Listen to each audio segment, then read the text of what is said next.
The perfect setup. I never thought I'd be the type of person to plan an elaborate revenge. Before all this happened, I was just your average 34-year-old software developer living in Seattle, working for a mid-sized tech company, and coming home every night to my wife of 6 years, Melissa. We had what I thought was the perfect life: a renovated Craftsman in Ballard, weekend hikes in the Cascades, and plans to start a family soon. Until 3 months ago when I found out Melissa had been cheating on me with my boss, Daniel. It wasn't even a dramatic discovery. No lipstick on the collar or suspicious text messages.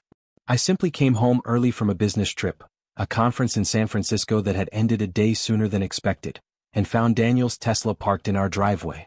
The curtains were drawn, but I could see silhouettes moving in our bedroom upstairs. I sat in my car for nearly an hour, watching, processing, calculating. Instead of confronting them, I drove to a hotel downtown and checked in for the night. I needed time to think. Because something inside me had cracked open. Not just my heart, but something darker, something I didn't recognize. By morning I had a plan. Not just to leave Melissa, but to destroy everything she and Daniel had built, together and separately. They thought they were so clever, so deserving of happiness at my expense. I would show them exactly how wrong they were. The key was patience. And as it turns out, I'm a very patient man. Welcome back, Jason. How was the conference? Daniel's voice boomed across the open office floor plan as I walked in the following Monday morning. His hand was extended, his smile wide and artificial. I wondered how many times he'd practiced that greeting in the mirror, knowing he'd been screwing my wife for who knows how long. I smiled back, shaking his hand firmly. Educational, I replied simply. Learned a lot about what people can hide behind a friendly interface. If he caught my meaning, he didn't show it. Great. We've got the Axiom pitch this afternoon. You ready with those demos? Everything's prepared, I assured him. The Axiom contract was potentially worth millions, and Daniel had been working on landing it for months. It was his ticket to the executive suite, the promotion he'd been chasing for years. Little did he know, I'd spent the weekend making a few adjustments to the demonstration code. Melissa called me 3 times that day. I let each call go to voicemail, texting her that I was swamped at work and would call later. Each message she left sounded increasingly normal, casual even. Hey babe, just checking in. Don't forget we have dinner with the Petersons on Thursday. Can you pick up dog food on your way home? The performance was impressive. If I hadn't seen Daniel's car in our driveway with my own eyes, I might have believed nothing was wrong. Perhaps that's what hurt the most, not just the betrayal but how easily she slipped back into playing the role of loving wife. I arrived home at my usual time that evening. Melissa was chopping vegetables in the kitchen, some Netflix show playing on the iPad propped against the backsplash. She looked up and smiled, completely unaware that I knew everything. Hey, how was your first day back? She asked, putting down the knife to give me a quick kiss. I felt nothing but revulsion, but I returned the kiss anyway. The game had begun. Pretty standard, I said, grabbing a beer from the fridge. Although Daniel seemed especially chipper today. If she tensed slightly at the mention of his name, she recovered quickly. Oh, that's nice. Maybe he's finally getting somewhere with that big client he's always talking about. Axiom, I provided. Yeah, we're presenting to them this afternoon. That's right, she nodded, returning to her chopping. He's mentioned them a few times. Has he now? I thought. During pillow talk, perhaps? We're definitely getting close, I added, watching her face carefully. In fact, Daniel and I are flying to Chicago next weekend for the final negotiations. This time, I definitely saw a flicker of something cross her face. Disappointment? Calculation? It was gone in an instant. Next weekend? But we have the cabin booked, remember? For our anniversary? Our 6th anniversary. The traditional gift was iron, symbolizing strength and endurance. How appropriate. I feigned surprise. Oh damn, you're right. I completely forgot. Let me talk to Daniel tomorrow, see if we can reschedule. Thank you, she smiled, reaching over to squeeze my hand. It's important to me. I know, I assured her. It's important to me too. That night we went through the motions of our normal routine. Dinner. TV. Sex that felt like a betrayal itself. As she slept beside me, I stayed awake, staring at the ceiling, remembering all the signs I should have seen. The late nights at work. The new lingerie I never saw her wear. The sudden interest in books Daniel had mentioned in passing. I picked up my phone and sent him a text. Can we move the Chicago trip? Forgot it's my anniversary weekend. His response came less than a minute later. No can do. Axiom CO only available then. Sorry man, you'll have to make it up to her later. I smiled in the darkness. Perfect. The Axiom presentation went exactly as planned. Daniel was in his element, smoothly delivering his pitch about our company's revolutionary approach to data security. The client seemed impressed. Then it was my turn to demo the software. I pulled up the program, clicking through the first few screens flawlessly. Then, right as I reached the key security demonstration, where our software was supposed to block a simulated hacking attempt, the screen froze, then displayed a glitching error message before crashing completely. The room fell silent. I made a show of trying to restart the program, apologizing profusely. "I'm so sorry," I stammered. "This has never happened before. The demo was working perfectly yesterday." Daniel's face had turned an interesting shade of purple. "Tech issues happen," he said through gritted teeth to the Axiom executives. "If you'll just give us a moment." He pulled me aside, his voice a harsh whisper. "What the hell happened?" "I don't know," I lied. "Maybe something got corrupted in the last build?" "Fix it," he hissed. "Now." But of course there was nothing to fix. I'd carefully engineered the failure to look like a fundamental flaw in our security approach, the very thing we were selling Axiom on. The demonstration continued to malfunction spectacularly, growing increasingly embarrassing as Daniel desperately tried to salvage the meeting. By the end, the Axiom team was politely noncommittal, promising to be in touch, but exchanging glances that clearly said otherwise. As we packed up to leave, Daniel cornered me. "My office. Tomorrow. 8 a.m. His voice was controlled, but I could see a vein pulsing in his temple. "Bring every line of code for review." I nodded solemnly. "Of course. I'll figure out what went wrong." That night, I told Melissa about the demonstration disaster, watching her reaction closely. "Daniel's furious," I added. "I've never seen him so angry." "I'm sure he'll get over it," she said quickly. Too quickly. "It's not your fault if the software has a bug." "I don't know," I sighed. "He's talking about code reviews, possible delays with Axiom. This could set the company back months." She reached for her phone, then seemed to think better of it. "Well, I'm sure you'll fix it." "Yeah," I said. "I'm sure I will." Later, as she showered, I checked her phone. There it was, a text to Daniel. "Jay says presentation bombed. You okay?" No response yet. I replaced the phone exactly as I'd found it, a calm settling over me. Phase 1 was complete. The next morning, I was in Daniel's office at 7:55 a.m., a folder of code printouts in hand. He looked like he hadn't slept, his usually immaculate appearance slightly rumpled. "Walk me through exactly what happened," he demanded without preamble. "I've been reviewing the code all night," I said, spreading papers across his desk. "Look at this section here. It seems like there's a fundamental flaw in how we're handling the security protocol handshake." What followed was an hour of me explaining increasingly complex technical issues that I'd invented entirely. Daniel wasn't a developer himself. His background was in sales, which made it easy to lead him down a rabbit hole of technobabble. "So what you're saying is," he finally interrupted, massaging his temples, "this isn't a quick fix? This is a major architectural issue." "I'm afraid so," I nodded gravely. "We're talking weeks, maybe months of rebuilding." His face fell. "Axiom won't wait that long. Jensen Miller Solutions is breathing down their neck with a competing offer." "I know," I said sympathetically. "I feel terrible about this." He stared at me for a long moment. "Is there any way, any possibility that this could be fixed for the Chicago meeting? Even a partial demonstration?" I pretended to consider it. "Maybe. I'd have to work around the clock. Skip all my other projects." "Do it," he said immediately. "Whatever it takes. I'll clear your schedule. This is your only priority now. What about my anniversary weekend?" I promised Melissa. His expression flickered momentarily. "I'm sorry, but this has to take precedence. Company needs you. Like I said, you can make it up to her later." I allowed myself to look conflicted. "She'll be disappointed." "She'll understand," he said with a confidence that made my blood boil. "This is your career we're talking about." No, I thought. This is your career we're talking about. Mine is just collateral damage in my plan for you both. "I'll tell her tonight," I agreed reluctantly. "And I'll start on the rebuild immediately." "What do you mean you can't go?" Melissa's voice rose as I broke the news about our anniversary weekend. The demo crashed completely. "The whole project is at risk," I explained, watching her face carefully. "Daniel needs me in Chicago. Can't someone else go?" "It's our anniversary, Jason." I shook my head. It was my code that failed. I have to be the one to fix it. She turned away, but not before I caught the calculation in her eyes. I could almost see the wheels turning. If I was in Chicago with Daniel, that meant neither of us would be in Seattle. She'd have to adjust whatever plans they'd made. "We'll celebrate when I get back," I promised. "I'll make it special." She nodded after a moment, the perfect picture of a supportive wife. "I understand. Your job is important." That night, I pretended to work late in my home office while actually monitoring Melissa's communications. She was careful, no obvious calls to Daniel, no blatant texts. But she did make a spa reservation for the weekend, something she'd never mentioned to me. The next few days passed in a blur of performance.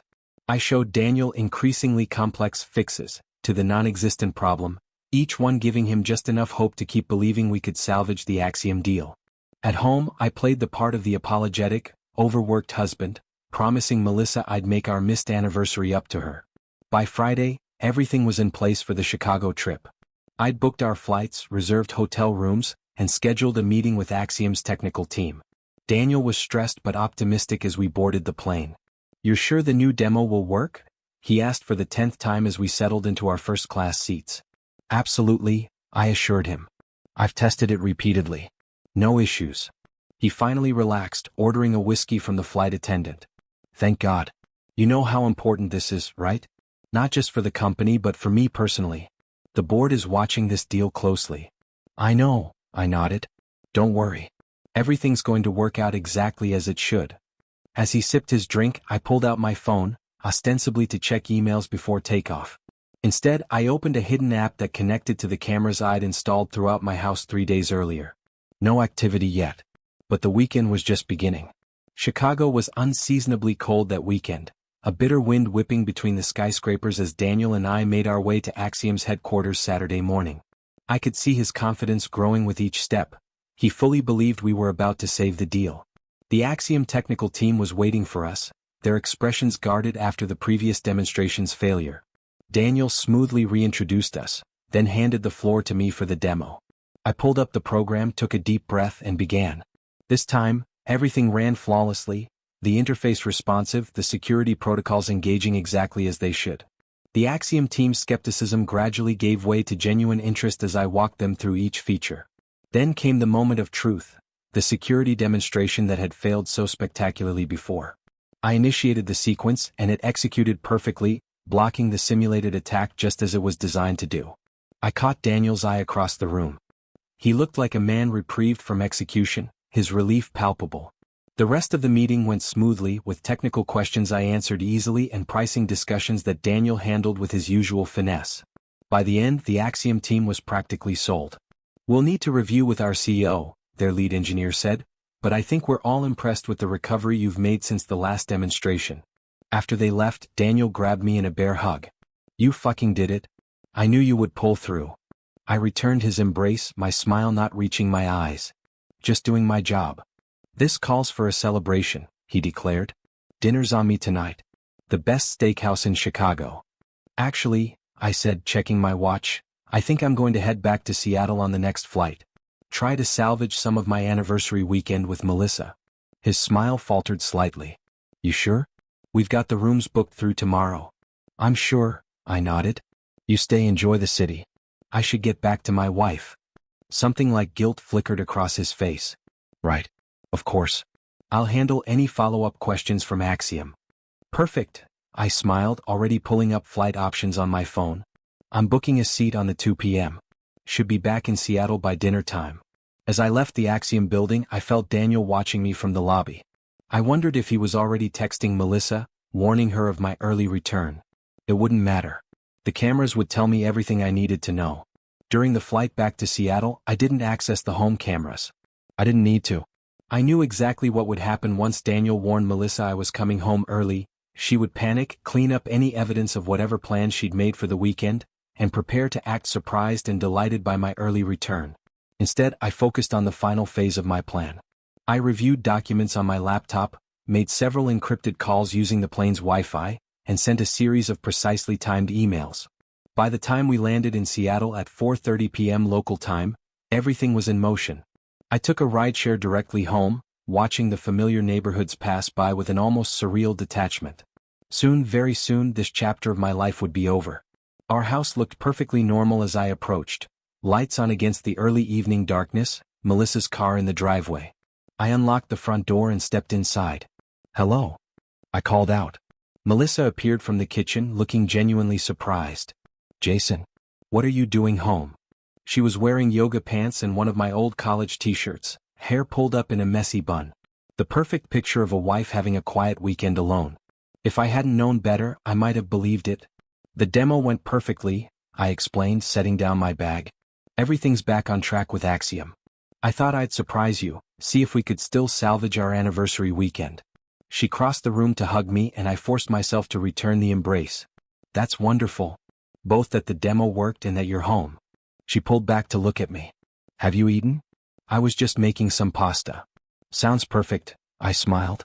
"Let me just freshen up first."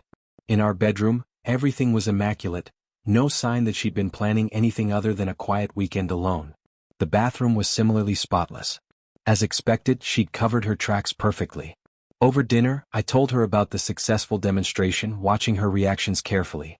She seemed genuinely pleased for me, asking all the right questions about the Axiom team's response and the next steps for the project. "And Daniel stayed in Chicago?" she asked, her tone perfectly casual. "Yeah, he wanted to celebrate, but I thought coming home to you was more important." Her smile seemed genuine. "I'm glad you did. Maybe we can still drive up to the cabin tomorrow? Spend the day there, even if we can't stay overnight." "I'd like that," I nodded. It wouldn't be the full weekend we planned, but better than nothing. After dinner, we watched a movie cuddled on the couch, just like any normal couple. When she kissed me and suggested we go to bed early, I followed her upstairs, playing my part in this charade one last time. As she slept beside me, I stared at the ceiling, just as I had that first night after discovering her betrayal. But this time, instead of pain and confusion, I felt only a cold certainty. In less than 12 hours, everything would change. I reached for my phone and sent a text to a number I'd contacted only once before. "Proceed as planned. 10 a.m. tomorrow."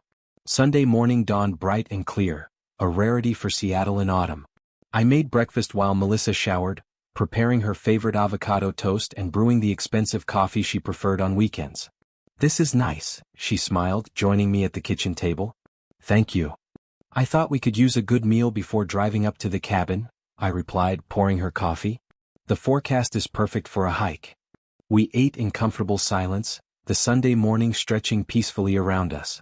To an outside observer, we would have looked like any happy couple enjoying a quiet weekend together. At precisely 9:58 a.m., I stood and began clearing the dishes. "I'll just load the dishwasher, then we can get ready to go." Melissa nodded, scrolling through her phone. "Sounds good. I'll pack us some snacks for the drive." At 10 a.m. exactly, the doorbell rang. Melissa looked up, surprised. "Are you expecting someone?" "No," I frowned, setting down a plate. "I'll get it." I opened the door to find a courier holding a large envelope. "Delivery for Jason Mitchell," he announced. "That's me," I confirmed, signing for the package. "What is it?" Melissa asked as I closed the door. "Not sure," I said, examining the unmarked envelope. I carefully opened it and pulled out a thick stack of documents. My expression changed as I flipped through the papers, letting confusion and then shock register on my face. "Jason, what's wrong?" I looked up at her, letting her see the bewilderment in my eyes. "It's financial records, bank statements, hotel receipts, phone logs." "What? Whose?" She stood now, moving toward me. "Yours," I said quietly. "And Daniel's." All color drained from her face. "What are you talking about?" I spread the papers across the dining table. There were bank statements showing matching charges at hotels and restaurants on dates I'd been traveling for work. Phone records highlighting hundreds of texts and calls between them, often late at night. Hotel receipts with both their names. And photographs. So many photographs, taken by the private investigator I'd hired the day after discovering them together. Daniel and Melissa entering hotels. Holding hands in a restaurant booth. Kissing in his car. "I know everything, Melissa," I said, my voice steady.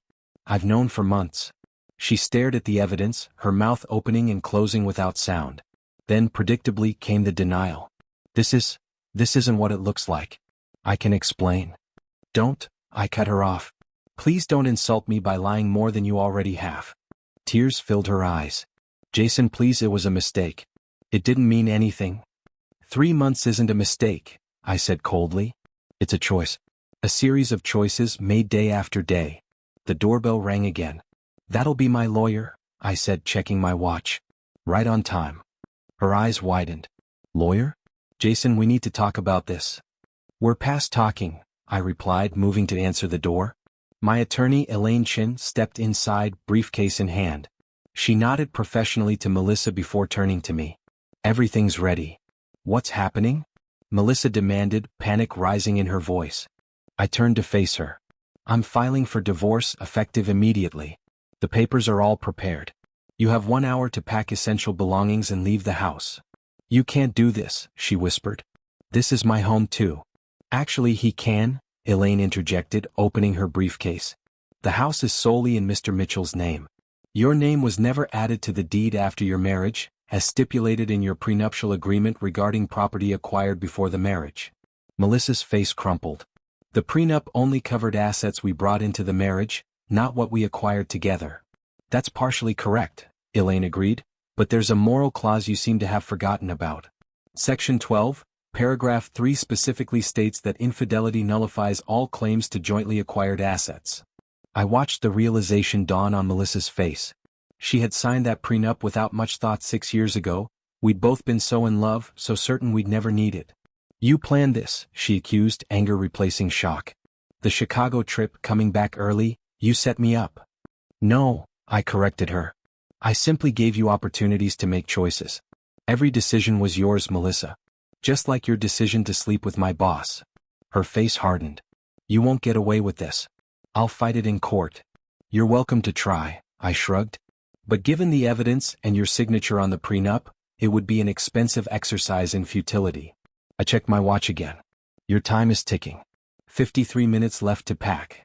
She glared at me, then at Elaine before storming upstairs. We heard drawers being yanked open, closet doors slamming. Are you sure you want to proceed this way? Elaine asked quietly. It's not too late to take a more conventional approach. I'm sure, I nodded. And this is just phase 1. While Melissa packed upstairs, I made a call. It's time. Send it now. 40 minutes later, she dragged 2 suitcases downstairs, her face tear-streaked but defiant. This isn't over, Jason. Actually, it is, I replied calmly. But before you go, I think you should know that Daniel won't be available to comfort you. Her eyes narrowed. What did you do? Nothing illegal, I assured her. I simply made sure the board of directors received some interesting information this morning. Financial discrepancies. Evidence of Daniel diverting company resources for personal use. Falsified expense reports. You're lying, she breathed. Daniel would never. Oh, he didn't, I agreed. I created the evidence. Very carefully, very thoroughly. But it's convincing enough that he's currently being questioned by the board in an emergency Sunday meeting. Her phone buzzed in her pocket. She pulled it out, read the screen, and her face went ashen. That'll be him now, I nodded. Probably telling you he's been suspended pending investigation.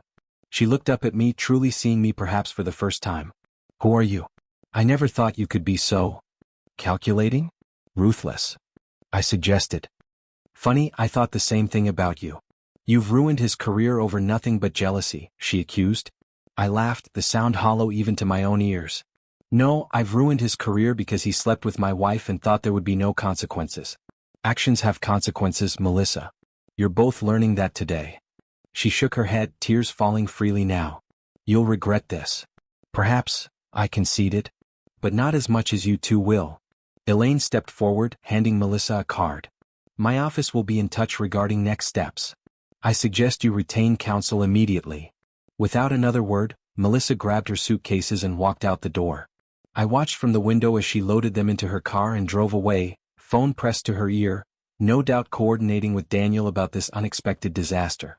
Well, Elaine sighed, gathering her papers, that went about as expected. The divorce filing will be processed tomorrow morning. We should hear from her attorney within days. I nodded, suddenly exhausted. Thank you, Elaine. For everything. After she left, I stood alone in the quiet house.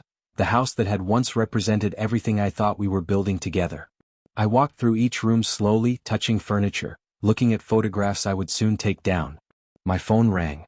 It was Rob, my contact at the office. It's done, he reported. Daniel's been suspended. The board is meeting again tomorrow to review the evidence. From what I hear, termination is a foregone conclusion. Any blowback heading my way? I asked. None, Rob assured me. You're being viewed as another victim of his financial mismanagement. In fact, there's talk of offering you his position once the dust settles. I laughed at the irony. Keep me posted.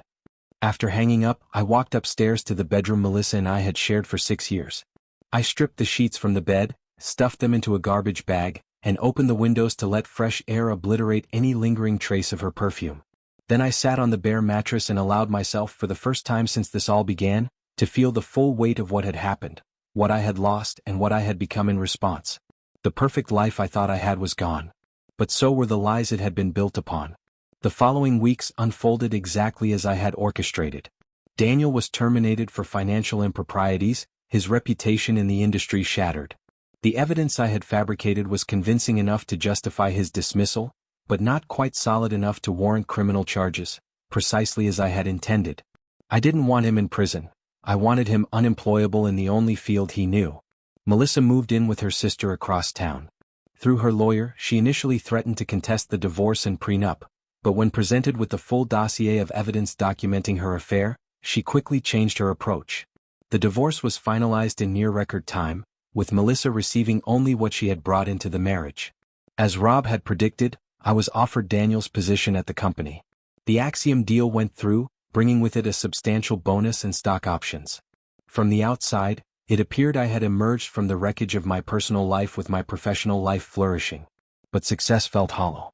Each night I returned to an empty house, achievement providing poor company for the silent rooms.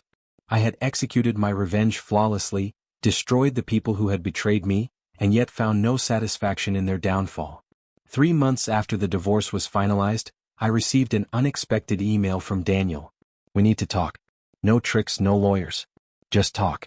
Tomorrow, 7 p.m., Westlake Park. My first instinct was to ignore it. What could he possibly have to say that I needed to hear? But curiosity won out. I replied with a single word, fine. The next evening was unseasonably warm for Seattle, the park filled with people enjoying the rare sunshine. Daniel was waiting on a bench near the fountain, looking nothing like the polished executive I remembered. His expensive suits had been replaced by jeans and a worn sweatshirt. He'd lost weight, and a beard now covered his once clean-shaven face. I sat beside him without greeting, watching the water splash in the fountain. "Thank you for coming," he finally said. "What do you want, Daniel?" He sighed, running a hand through hair that needed cutting. "To apologize for whatever that's worth. Which is probably nothing." I said nothing, waiting. What I did, what we did, was unforgivable. I knew it was wrong every step of the way, but I justified it to myself. Told myself you were too absorbed in your work to make her happy. That she deserved better. "Spare me the rationalizations," I said coldly.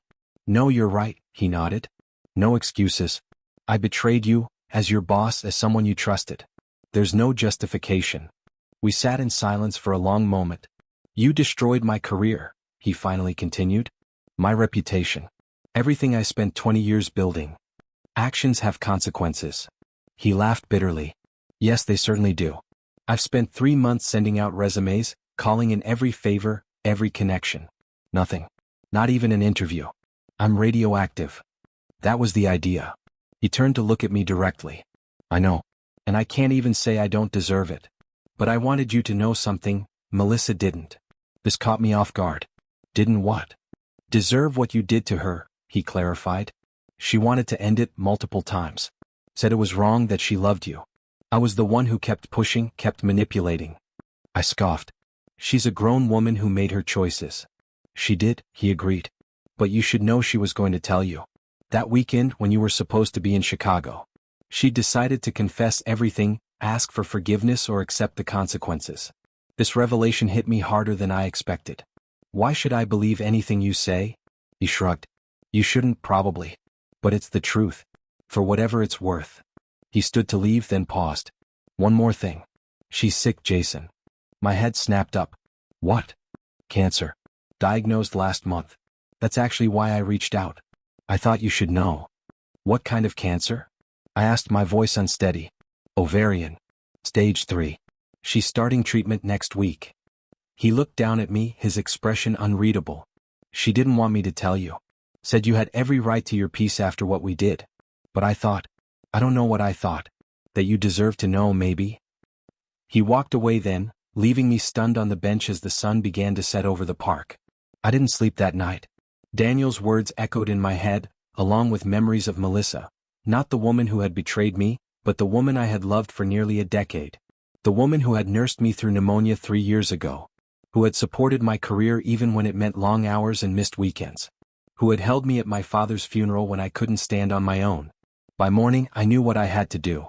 I called in sick to work, then spent hours making phone calls, pulling strings, and calling in favors I'd accumulated over the years.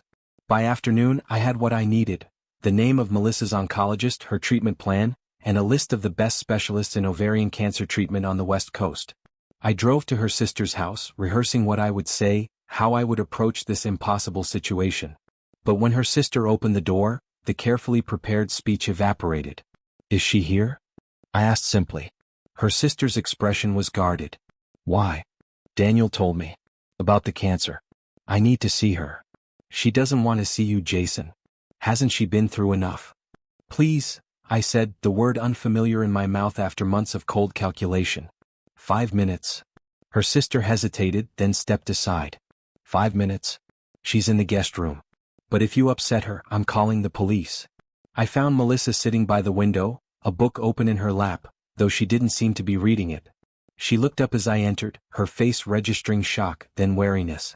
"Jason," she acknowledged, her voice carefully neutral. "What are you doing here?" "Daniel told me," I said simply. "About your diagnosis." Her expression hardened. "He had no right." "No, he didn't," I agreed. "But I'm glad he did." She looked away. "If you came to gloat about karma or cosmic justice, save it. I'm not interested. That's not why I'm here." "Then why are you?" I moved closer, sitting in the chair opposite her. "I've spent the morning arranging a consultation with Dr. Elena Vasquez at Stanford. She's the leading specialist in advanced ovarian cancer treatment." Melissa stared at me. "What?" "Your appointment is next Wednesday. I've booked flights, hotel, everything. Her success rates with cases like yours are significantly higher than the treatment protocol your current doctor has outlined." She shook her head in disbelief. "I don't understand. Why would you do this?" "Because despite everything, I don't want you to die, Melissa." Tears filled her eyes. "After everything I did to you? After what you did to me in return?" I looked down at my hands. "What I did, my revenge, it didn't make me feel better. It didn't heal anything. I thought destroying you both would give me peace, but all it did was turn me into someone I barely recognize." "I hated you," she whispered. "After everything fell apart, I hated you so much. But then I got the diagnosis and suddenly all that hate seemed pointless." We sat in silence, the weight of everything between us. The love, the betrayal, the calculated revenge, and now this unexpected crisis, making the small room feel airless. "I don't expect forgiveness," I finally said. "I don't even know if I can forgive you. But I know I don't want your death on my conscience." She studied my face. "You're different. So are you." She closed the book in her lap. "Daniel lost everything because of what we did." "Yes. And you orchestrated all of it." I met her gaze. "Every bit." To my surprise, she laughed, a small broken sound. "You know what's funny? When we first started the affair, he would talk about how brilliant you were. How you were wasted in development, how you should be running the company." I felt a sudden, unexpected pang. "He said that. All the time." She shook her head. "God, what a mess we made." "Yes," I agreed. "We did." She turned back to the window. "I don't know if I can accept your help." "It's not conditional," I said. "There are no strings. The appointment is made, the arrangements are paid for. You can take your sister instead of me if you prefer. But Dr. Vasquez has agreed to review your case, and she rarely accepts new patients." "Why?" she asked again, her voice smaller. "After everything?" I considered my answer carefully. "Because 6 years of marriage can't be erased by 3 months of betrayal. Because whatever happened between us, you deserve the best chance at survival. Because maybe this is how I start to find my way back to the person I used to be." Her eyes filled with tears that she quickly wiped away. "I'll think about it." I nodded and stood to leave, having said what I came to say. At the door I paused. "Melissa? For what it's worth, I'm sorry about how I handled everything. Not that I found out, not that I ended our marriage, but the way I did it. The person I became in the process." She nodded once, not quite meeting my eyes. "Me too." I left her sister's house feeling lighter than I had in months. Not happy, not even close, but as if I'd set down a burden I hadn't realized was crushing me. The next morning, my phone rang as I was getting ready for work. Melissa's name appeared on the screen. "I'll go," she said without preamble. "To Stanford. But I want to ask you something first." "Anything. Did you mean what you said yesterday? About trying to find your way back?" I took a deep breath. "Yes. I don't like who I became. The calculated cruelty, the absolute focus on destruction. That's not who I want to be." She was quiet for a moment. "I'd like you to come with me. To Stanford. Not as anything. Just as someone who knows everything and can help me process whatever Dr. Vasquez says." It wasn't what I expected. "Are you sure?" "No," she admitted. "But I think it's the right thing. For both of us." "Then I'll be there," I promised. The trip to Stanford was awkward but necessary. Dr. Vasquez was brilliant and direct, offering a treatment approach more aggressive than what Melissa's local oncologist had planned. The prognosis was still serious, but there was more hope than before. On the flight back to Seattle, Melissa turned to me. "There's something else I need to tell you." I tensed, bracing for another revelation. "I never stopped loving you," she said quietly. "Even during everything. It wasn't about not loving you. I got lost somewhere along the way, made terrible choices, but I never stopped." I didn't know how to respond. Part of me wanted to reject her words, to protect the walls I'd built around my wounded heart. But another part recognized the courage it took for her to say them. "I don't know what that means for us now," I finally said. "I don't know if there can be an us again." "I know," she nodded. "I'm not asking for that. I just thought you should know." When we landed, I drove her back to her sister's house. Before she got out of the car, she handed me an envelope. "What's this?" "Something I wrote for you after the divorce. I never planned to give it to you, but maybe it will help explain some things. Read it or burn it, it's up to you." That night, alone in the house that had once been ours, I opened the envelope. Inside was a letter, pages of Melissa's handwriting detailing her side of everything that had happened. Her initial resistance to Daniel's attention, the slow erosion of her boundaries, the self-loathing that grew alongside the affair. Her decision to end it, her plan to confess everything that weekend I was supposed to be in Chicago. Reading it didn't erase the betrayal, but it filled in missing pieces of a puzzle I'd been trying to solve for months. The next day I made another decision. I called Daniel. "We need to talk again," I said when he answered. "About your career." "I don't have a career anymore," he replied bitterly. "You will," I said. "Meet me at the office. Tomorrow 8 a.m. When he arrived, unshaven and suspicious, I was waiting with the company's legal counsel and 2 members of the board. "What is this?" Daniel asked, looking from face to face. "A rectification," I said, sliding a folder across the table. "In there, you'll find a statement from me acknowledging that the financial discrepancies attributed to you were, in fact, reporting errors. Not fraud, not embezzlement. Simple accounting mistakes that were misinterpreted." The blood drained from his face. "Why would you do this?" "Because destroying your life didn't fix mine," I said simply. "The company will issue a statement clearing your name. It won't undo all the damage, but it will give you a chance to rebuild." "I don't understand," he shook his head. "After what I did." "I'm not doing this for you," I interrupted. "I'm doing it for me. For the person I want to be." I stood, extending my hand. "This doesn't make us even, and it certainly doesn't make us friends. But it's the right thing to do." After a moment's hesitation, he shook my hand. In the weeks that followed, life settled into a new pattern. I stepped down from Daniel's former position, returning to development where I'd always been happiest. My recommendation helped Daniel secure a position at a competing firm, not at his former level but a fresh start. Melissa began her treatment at Stanford, making the trip every other week. Sometimes I drove her to the airport, sometimes her sister did. We weren't back together. I didn't know if we ever would be, but we were finding a way to exist in each other's lives without the toxic mix of betrayal and revenge poisoning every interaction. 6 months after her diagnosis, Melissa's doctors declared her cancer in remission. The night she got the news, she called me in tears.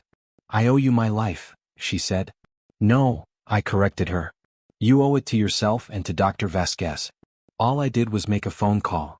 "It was more than that," she insisted. "You could have let me face this alone. After what I did, no one would have blamed you." "I would have blamed me," I said quietly. "And that matters more than I realized." There was a pause, then, "Can I see you?" "Not at Amy's, not at the airport." Just us. There's something I need to say in person. We met at a coffee shop halfway between our homes, neutral territory. Melissa looked better than she had in months, some color returned to her face, a spark back in her eyes. Thank you for meeting me, she said, wrapping her hands around her mug. Of course. What did you want to talk about? She took a deep breath. I've been offered a job in Boston. A good one with a research institute developing AI applications for medical diagnostics. They want me to head their UX team. Boston, I repeated, surprised at the hollow feeling in my chest. That's a big move. It is, she nodded. And before I accept, I need to know something. What? Her eyes met mine, vulnerable but direct. Is there any chance for us? Not now, maybe not even soon. Whatever? The question hung between us, weighty with implications. 6 months ago, I would have laughed at the very idea. But now, I don't know, I answered honestly.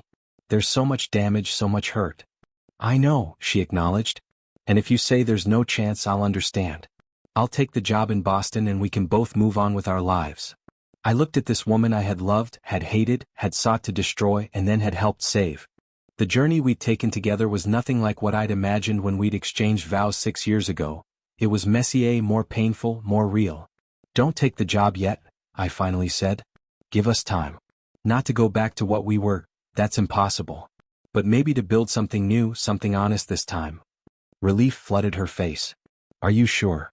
No, I admitted with a small smile. But I think it's worth trying to find out. We left the coffee shop separately, each returning to our own homes, our own lives.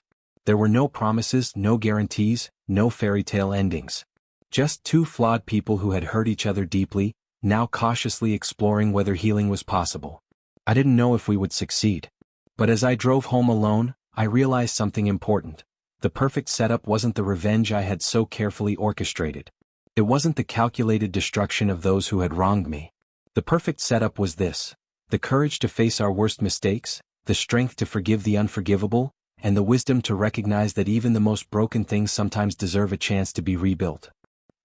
The end. Don't forget to like, comment, and subscribe for more incredible content.